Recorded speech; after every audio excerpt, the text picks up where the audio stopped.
ನನ್ ಚಿಕ್ಕ ಹೃದಯಾದಿ ಅತ್ಯುನ್ನತನಾದ ನನ್ನ ದೇವರನ್ನಾರಾಧಿಸುವೆ. ಒಡೆದ ನನ್ನ ಪಾತ್ರೆಯ ಕುಂಬಾರನ ಬಳಿ ತಂದು ಸರಿ ಮಾಡಲು ಕೋರುವೆ. ನನ್ ಚಿಕ್ಕ ಹೃದಯಾದಿ ಅತ್ಯುನ್ನತನಾದ ನನ್ನ ದೇವರನ್ನಾರಾಧಿಸುವೆ.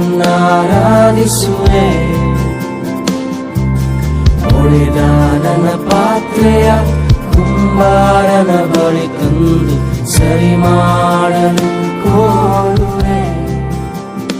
ಹೋಸನ್ನಾ ಹೋಸನ್ನಾ ಯೆಹೂದ್ಯರ